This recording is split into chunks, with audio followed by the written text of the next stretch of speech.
Today on The Young and the Restless, Summer makes a confession. Christine drops the charges against Diane, and Faith returns.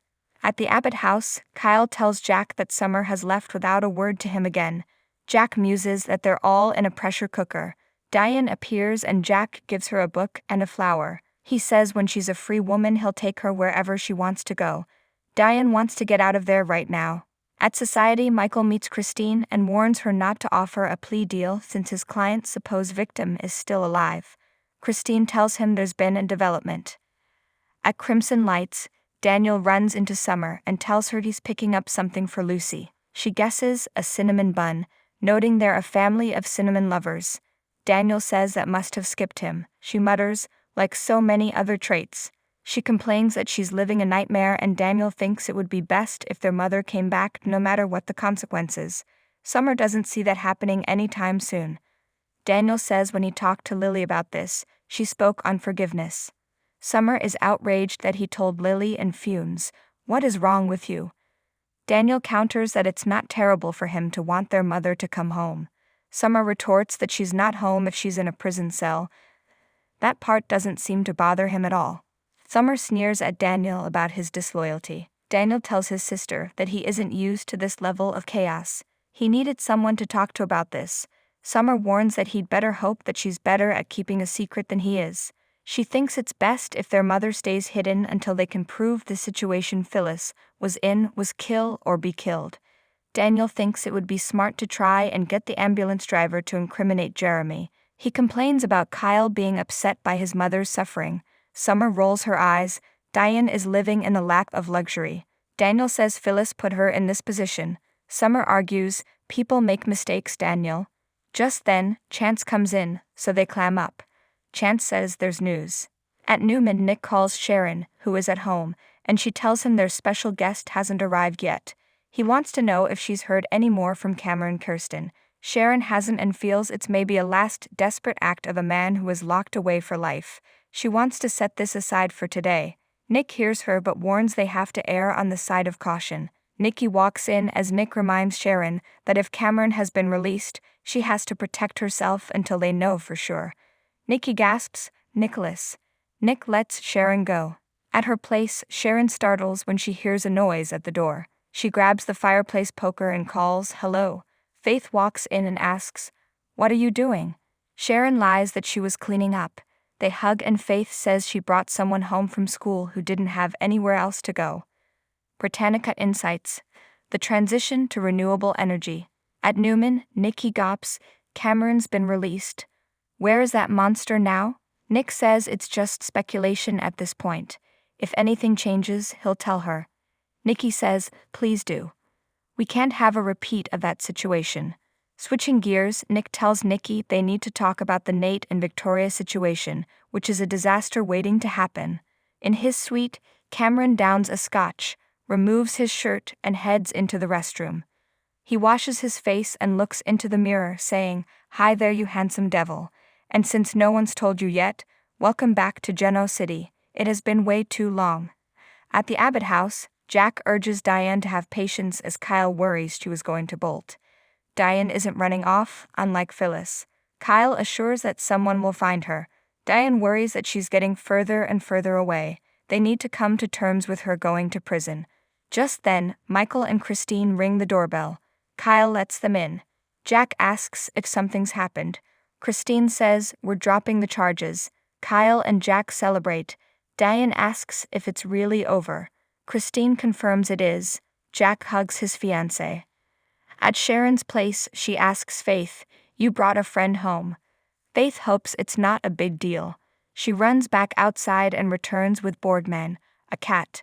Faith says she's keen to meet her new niece just as Tessa, Mariah, and Aria arrive. They meet the cat and Sharon then takes him up to Faith's room. Faith meets Aria and gushes that she's waited for this moment for such a long time. Sharon rejoins them as Faith welcomes Aria to the family. At Newman, Nikki and Nick debate whether the Nate situation is similar to Ashland. Nikki asks what her son has against him. Nick complains that he can't operate now, so he's just stabbing everyone in the back. This isn't going to end well, for any of us. Nate joins Audra in her suite and fills her in on having breakfast with Victor. She admires him going toe-to-toe with Victor. Nate knew the only way out was to be totally honest. Audra worries he lost his job. Nate recalls when Victor almost cost him his medical license. He was furious at the time, but he understands him and his family better now. Audra thinks it sounds like he impressed the legend and has his blessing. Nate nods but warns they have one problem: Nick. At the Abbott house, Christine explains that the lead detective on Diane's case found evidence that Phyllis was alive at the time of her memorial. Michael says, no body, no murder, no crime. Christine explains about the DNA found on the program from the memorial. Jack gushes, the proof we've been hoping for. Chris apologizes to Diane, who asks, what happens now that you know Phyllis is alive? What happens to Phyllis? At Crimson Lights, Chance tells Summer she was right to believe her brother. Phyllis is alive. Summer thinks Daniel must be thrilled that Diane will go free and asks what will happen to her mom. Chance warns Christine won't let her get away with this. Phyllis is now the poster girl for what happens when the rich and powerful bend the law. Christine wants her to pay. Summer cringes. At Sharon's place, Faith wants to hear everything she's missed. Mariah broaches, well, you know about the gala and Phyllis. Faith says it's awful. She's called and texted Summer, but she never answers. Sharon urges her not to take it personally. Faith asks about her dad. Sharon says she'll see him soon. Maria and Tessa say how much they love parenting. Faith asks if she's missed anything else. Sharon's just happy to have them all there together and muses, nothing unusual. In his suite, Cameron zooms in on a photo of Sharon on his tablet and flashes to the past where she called him a sicko when he threatened her. He lays back on the bed and sighs as he looks at her photo. At the Abbott house, Christine says that at the very least, Phyllis is guilty of fraud and obstruction of justice. They also have the murder of Jeremy Stark. Michael interjects that it was reportedly self-defense. Jack and Kyle are thrilled that Diane is free. Kyle needs to find Summer. She has to hear this from me. At Crimson Lights, Chance tells Daniel and Summer that everything is up in the air until they get a statement. Summer stops him from leaving and says he must have found something at the hotel to prove it was self-defense. Chance tells her the room wasn't preserved. He was lucky to find what he did. Summer protests that her mom is innocent until proven guilty. She wants her to be able to come home without an extended prison stay. Chance will provide what guidance he can, but Phyllis needs to come home and give a statement. They need to hear what happened from her lips. Nick arrives at Sharon's place and hugs Faith, who says it's so good to be home. They banter and then talk about Noah having gone back to London to open a glam club there while Allie learns the ropes at the Jabot lab in Paris. Faith's keen to start building her business portfolio. She wants to start guiding Tessa's music career. Tessa quips, can we bring the baby on tour? Maria says she can work remotely for Jabot. Just then, a knock comes at the door. Sharon and Nick exchange a look. At the Abbott house, Chance arrives and Christine heads for the door.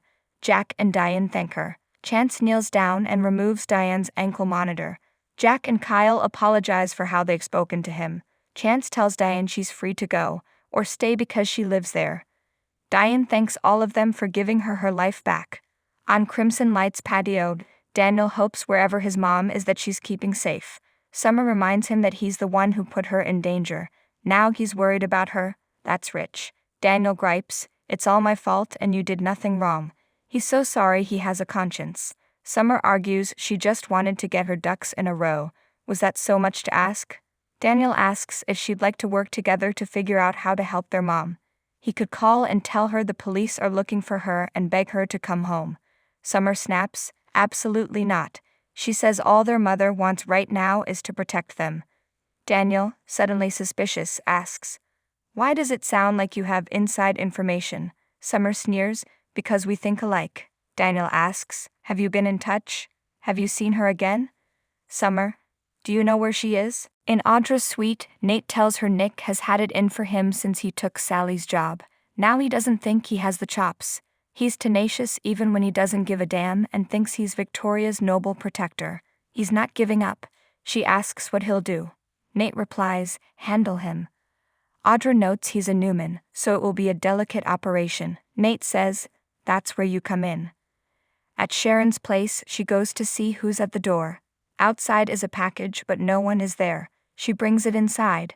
Nick eyeballs her as Mariah asks, "What's in the box?" Sharon places the package on the desk and looks rattled as the girls laugh and chat. At the Abbott mansion, Kyle hasn't got a text back from Summer. Diane says she was taking clothing to the women's center. Kyle will try to catch up with her. Diane thanks her son for his faith in her and they embrace. Jack jokes, he wasn't alone. Diane will spend the rest of forever showing them what they mean to her. They share a group hug. On Crimson Lights, Summer tells Daniel if she knew where their mother was and didn't tell him. Could he blame her? Daniel tells her she can't fix this on her own. She retorts that he's done enough. Daniel fumes that they need each other right now. Summer admits, "I know where she is." Daniel throws up his hands and asks, "How is she?" Summer says she's safe and that's all he needs to know. She'll be handling this on her own without his special brand of help. Daniel protests that he can help and pleads with Summer to let him in. She can't do that. Their mother's freedom is at stake. She glares, "I swear, Daniel, if you tell anyone else about this." Just then, Kyle walks in. Daniel greets him. Kyle asks, "What's this? It looks intense. What are you two talking about?"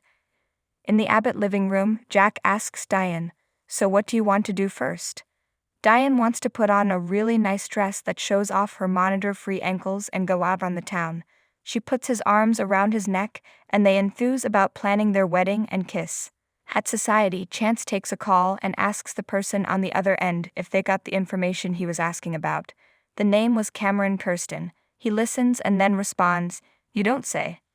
In his suite, Cameron drops a photo of Sharon on the coffee table and sits down. He prepares to light a cigar but ends up just gazing thoughtfully at the flame of the lighter. At Sharon's place, as Nick jokes with Faith about her cat, she opens the package. Inside is a cigar box. She opens the lid and reveals a matchbook from a hotel. Sharon looks at Nick with alarm.